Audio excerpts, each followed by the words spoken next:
And let's head on over to our People's Politics. This is where we get a jolt of some political news headlines for you. President Joe Biden is just days away from signing a $1 trillion infrastructure bill he's been pushing into law. The House passed the bipartisan plan Friday night, ending months of negotiations between Democrats. Now, this will provide money for roads, bridges, an electric grid upgrade, and for railroads. That's along with funds for broadband internet, safe water, climate change, and everything from airports to transportation safety and reconnecting communities. The White House says Biden plans to hold a signing ceremony once lawmakers return from their week-long recess.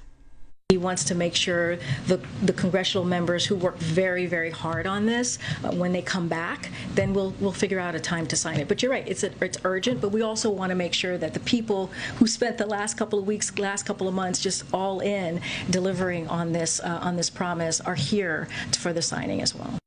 Now, a lot going on, of course. To help us dig into those details about this bill is Stefano Da Fre. He's the co-director of the youth activism documentary, The Day I Had to Grow Up. Stefano, thank you so much and welcome back. Thank you. Glad to be back. Again, this is a $1 trillion infrastructure bill. Help break this down for our viewers. What does this mean for them specifically? Well, when you think about all the different packages, right, whether it's rail, roads, transport, broadband, everything. The thing I want to focus on is two things. The first is water. We saw this over the past 15 years, water being not safe to be in the infrastructure of lead in pipes in water. This is now enough money to help kids, families, not have to have lead in old pipes and have the infrastructure to change that in water. Second issue I want to bring up is education. We talk about the wealth gap, the wealth divide. A lot of that is between rural communities and city and urban communities. $65 billion is pledged just for broadband. That helps have access to education from people not dependent on what your zip code is. So this is a big, big, big thing. It's a good win for America. It's a good win for the Democrats. Yeah, and Stefano, let's break it down. How would this impact, of course, the Black and brown communities?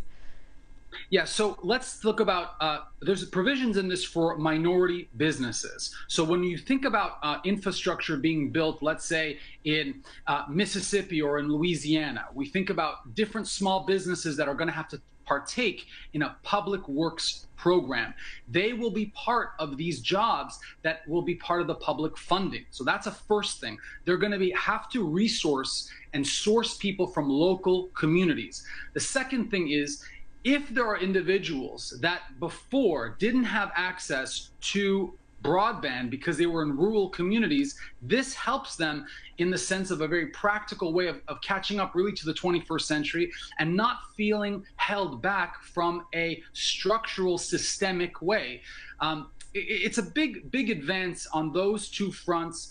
And also, I would say also being involved on those programs pay you union jobs, union wages. So it's, this government facility of being able to pay for programs are going to allow people to be paid union wages, which was never the program before. And that's a big push for President Biden. It's a lot of money and it's going to be spent properly. Now, this infrastructure bill cleared the House Friday, like we mentioned, with mainly votes from Democrats and 11 Republicans. Given that political backdrop, how important is this bill as we head into those midterm elections? Well, it's a win, right? It's a win for the Democrats. It's a win for President Biden. He definitely needed a very clean win to have before going in. I think also we saw with the Virginia gubernatorial race with Youngkin winning that the Democrats have to have some wins, and President Biden specifically needs to have some legislative wins so that the people feel that there isn't congressional gridlock. I think the Democrats are having a strategy now to try to get the voters on the moderate side of the party on board, because we know that this bill has been around since the summer, and we know that it's wanted to be passed in the House through this bill and a second bill as well that was more of a social programs bill for infrastructure. And so at least getting one done shows the country, the Democratic Party, that they are functioning and that they are trying to at least get some wins for the party. Yeah, let's talk about what's next. That social safety net and climate change are up next. Do you think there will be enough votes to move forward on with those by Thanksgiving? Well, we definitely have the votes in the House. That's for sure. There's no doubt that the votes are there in the House. The question is, will we have enough votes in the Senate? And again, it comes down to Joe Manchin and Kristen Sinema. I think that for those constituents that they have, they're going to be worried that they're coming across with a very big bill that is spending a lot. Again, this is not something that I think it's something that would benefit those regions very well. They just want to make sure that they get elected. So they're playing politics with this. Will we have the votes in the House? Absolutely. Will we have the votes in the Senate? We should have the votes in the Senate because we have control of the Senate. I think we'll have this pared down, hopefully before Thanksgiving. Could be a holiday bill, hopefully, that will help the country. All right, well, the time is ticking. A lot going on. Stefano Da Fre, thank you so much for coming up here on the Midday Jolt to help break this down for us.